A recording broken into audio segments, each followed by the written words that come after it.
So, welcome to you all.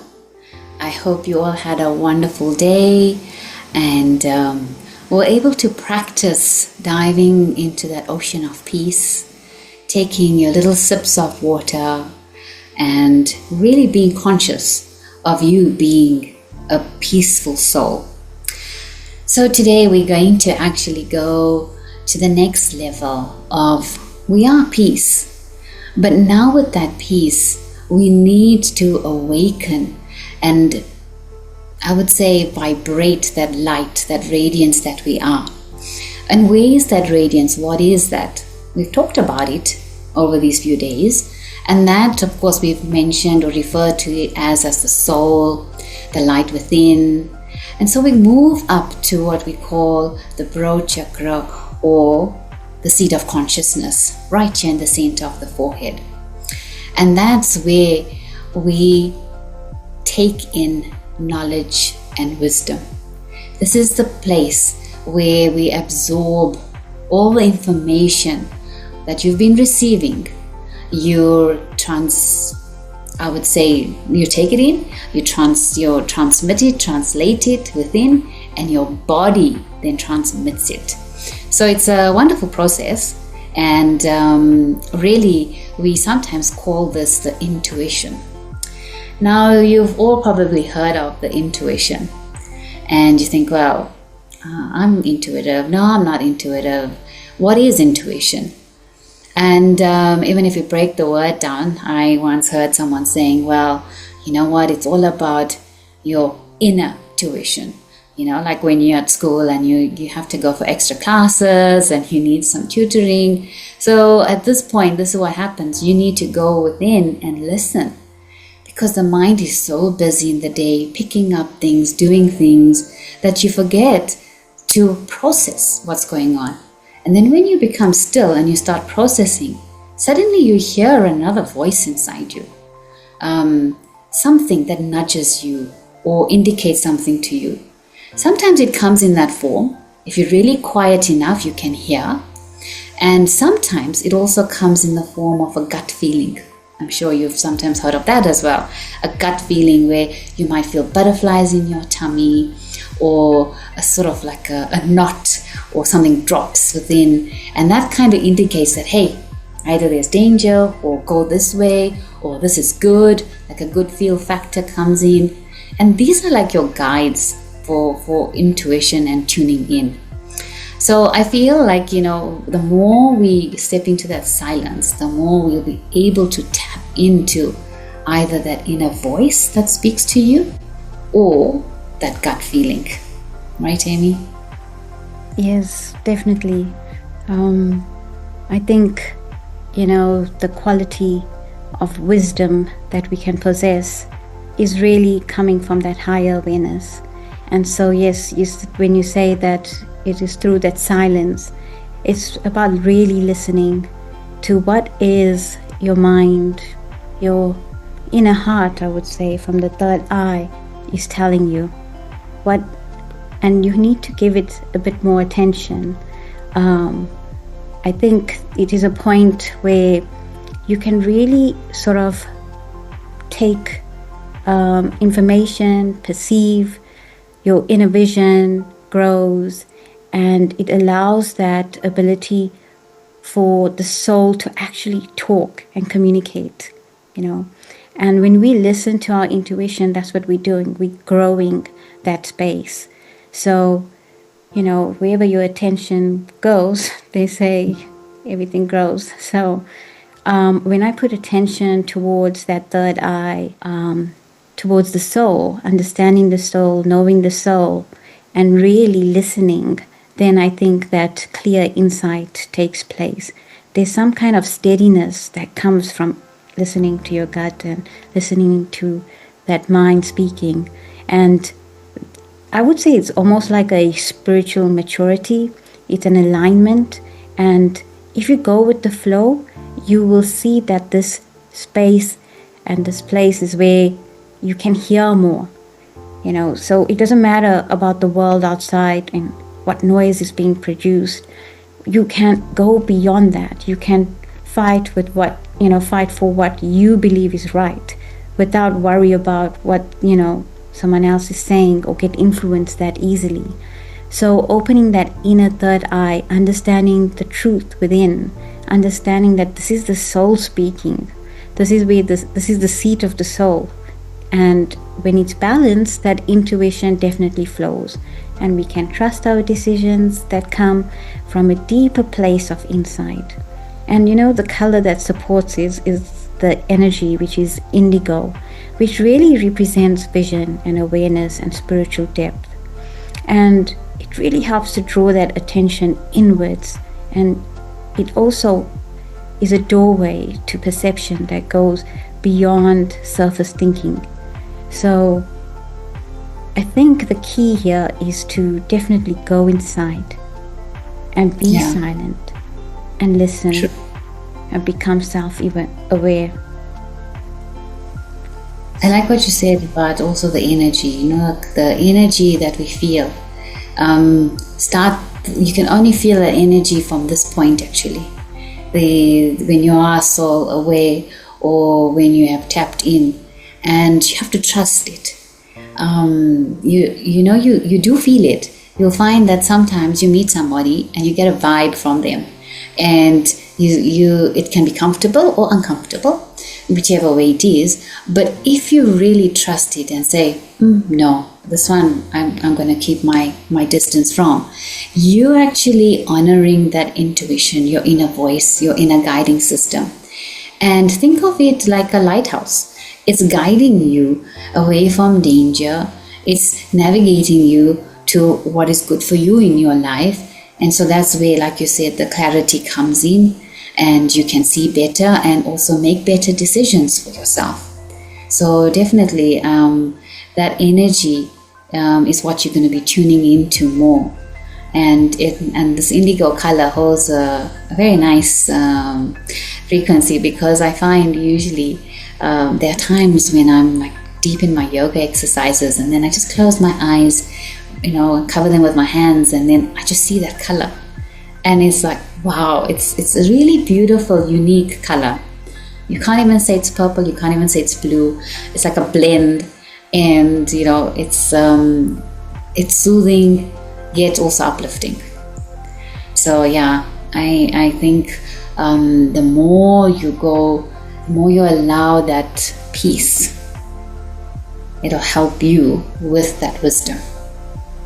Definitely, because when the third eye is awake and the indigo holds that space, like how you said you envision it, we really begin to live from that clarity, and then we rely less on external noises.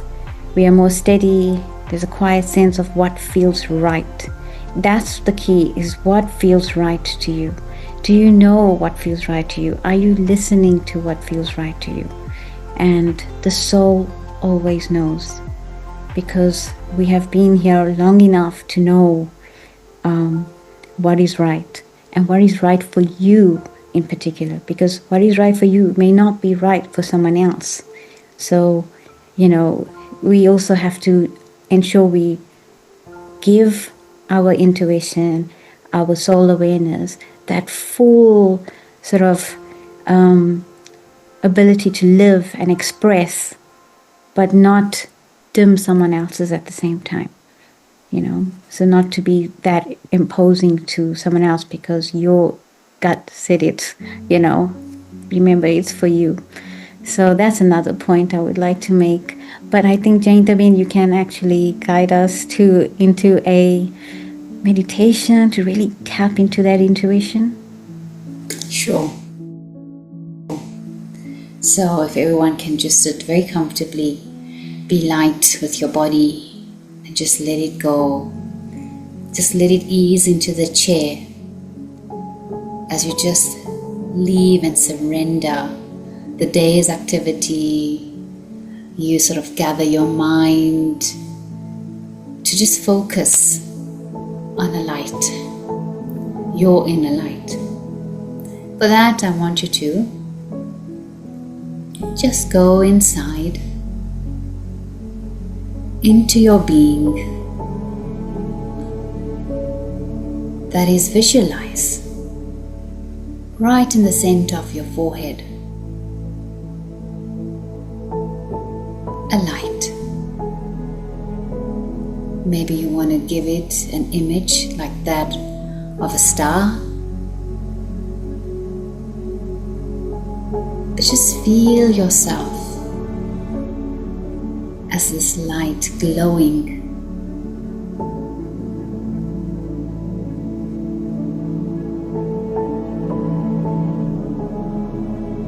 This is you, beyond body, beyond roles, beyond identities. You are that light.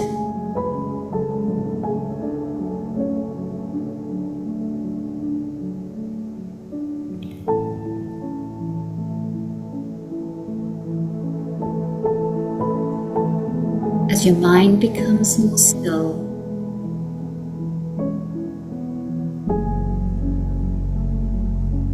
more quiet,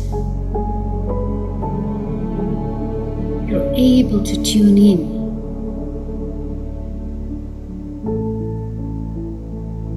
to a subtle presence,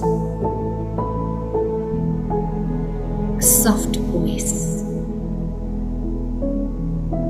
which speaks the truth.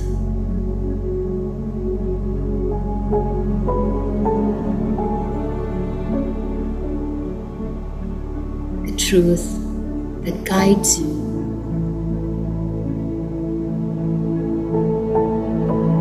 into what is right for you.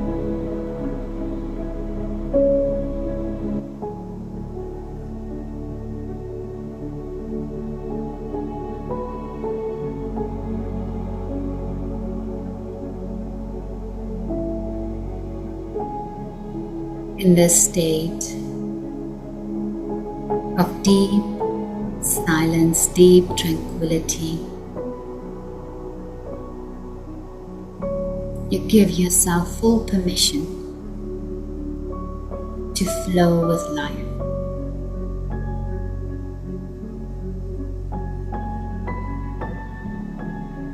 When you open yourself to trusting that you'll be guided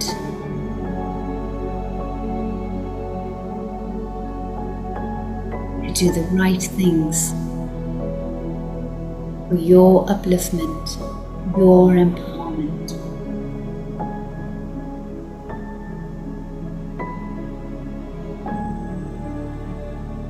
Your intuition becomes stronger and more powerful.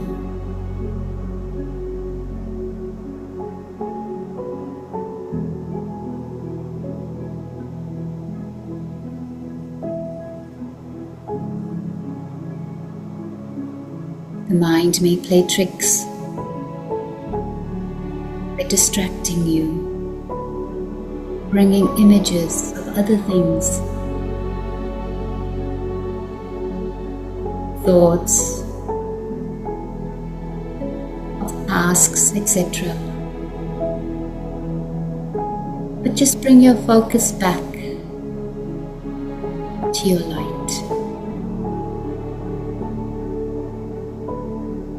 To your truth.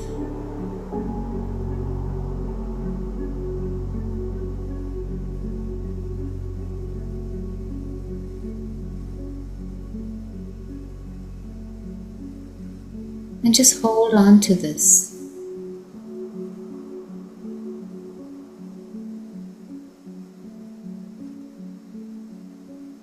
And be quiet and still.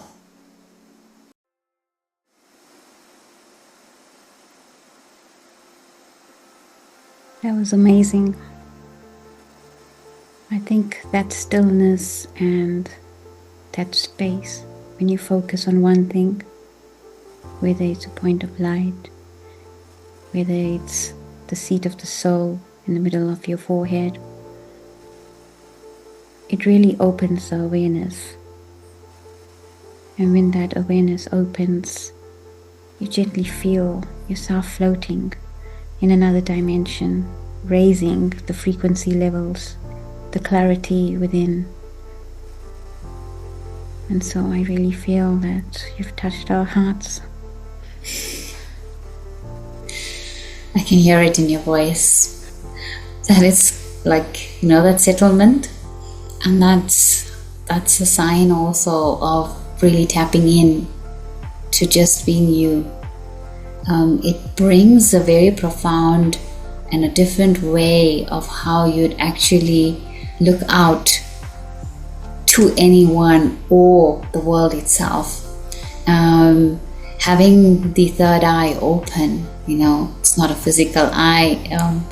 Many get a little bit like, wow, okay, where's this third eye? But it's that inner knowing, that inner awakening, and you'll start noticing and you'll start seeing things differently. Your perception of things starts changing. You start seeing a bigger picture. You're not limited in your vision, but your vision becomes unlimited. And that's the beauty about tapping in to this source, to this seat of consciousness that we have.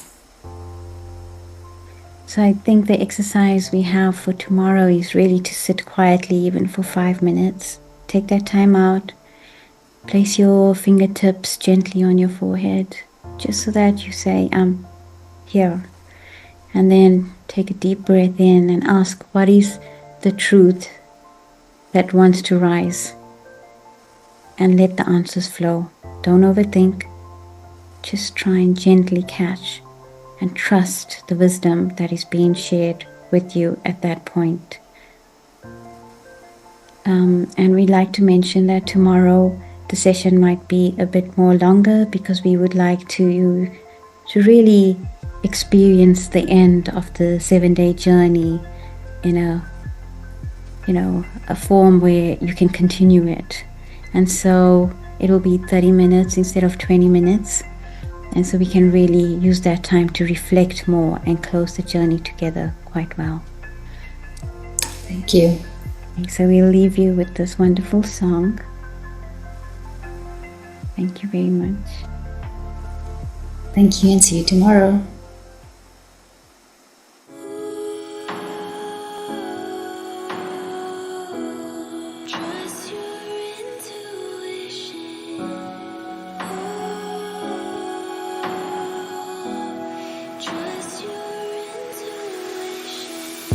There's a force inside that's helping me, guiding me. The light that leads me through stormy seas. I'm getting better at trusting my energy. I know it will never lie to me. Energy doesn't lie. Trust the blood that you gave. That voice inside. Trust your intuition. Energy doesn't lie. Trust the blood that you gave. Yeah, that voice inside. Trust your intuition. Trusting that force isn't always easy. In a world that values logic and reason above all else, there's a little bit of magic inside.